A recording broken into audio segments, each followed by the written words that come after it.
Acts chapter 10. There was a certain man in Caesarea called Cornelius, a centurion of what was called the Italian regiment, a devout man, and one who feared God with all his household, who gave alms generously to people and prayed to God always. About the 9th hour of the day, he saw clearly in a vision an angel of God coming in and saying to him, "Cornelius!"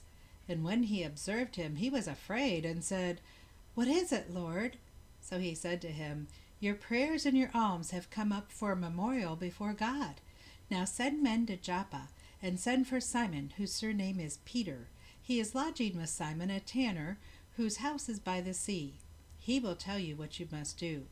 And when the angel who spoke to him had departed, Cornelius called 2 of his household servants, and a devout soldier from among those who waited on him continually. So when he had explained all these things to them, he sent them to Joppa. The next day, as they went on their journey and drew near the city, Peter went up on the housetop to pray, about the 6th hour. Then he became very hungry and wanted to eat, but while they made ready, he fell into a trance, and saw heaven opened, and an object like a great sheep, bound at the 4 corners, descending to him, and let down to earth. In it were all kinds of 4-footed animals of the earth, wild beasts, creeping things, and birds of the air. And a voice came to him, "Rise, Peter, kill and eat." But Peter said, "Not so, Lord, for I have never eaten anything common or unclean."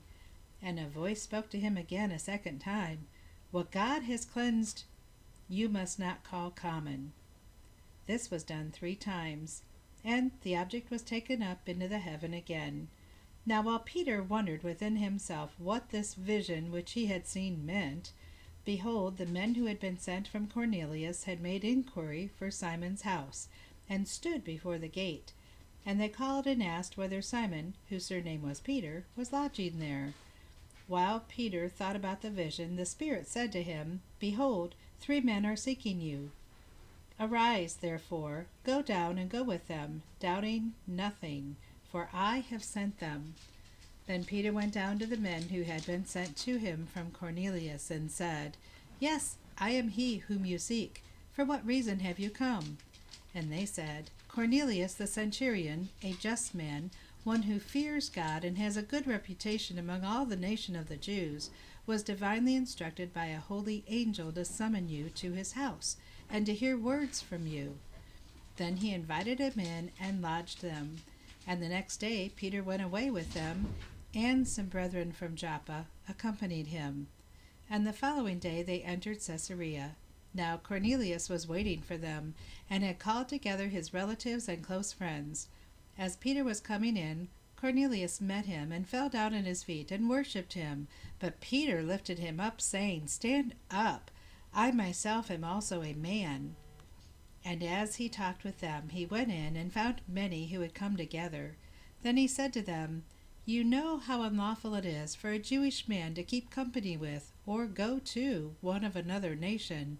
But God has shown me that I should not call any man common or unclean. Therefore I came without objection as soon as I was sent for. I asked then, 'For what reason have you sent for me?' So Cornelius said, 4 days ago I was fasting until this hour, and at the 9th hour I prayed in my house, and behold, a man stood before me in bright clothing, and said, 'Cornelius, your prayer has been heard, and your alms are remembered in the sight of God. Send therefore to Joppa, and call Simon here, whose surname is Peter. He is lodging in the house of Simon a tanner by the sea. When he comes, he will speak to you.' So I sent to you immediately, and you have done well to come.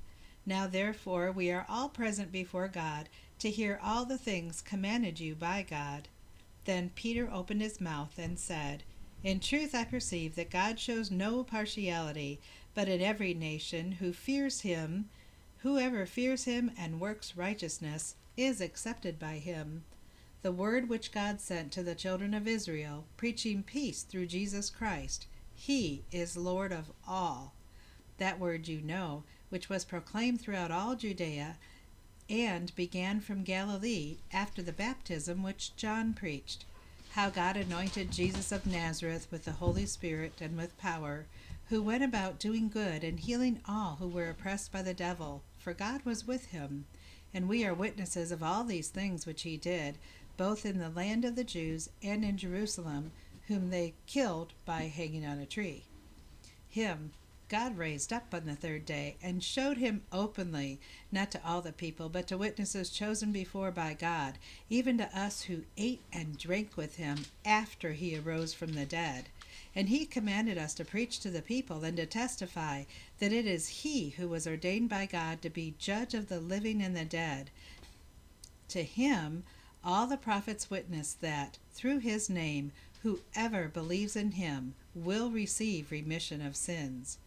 While Peter was still speaking these words, the Holy Spirit fell upon all those who heard the word, and those of the circumcision who believed were astonished, as many as came with Peter, because the gift of the Holy Spirit had been poured out on the Gentiles also.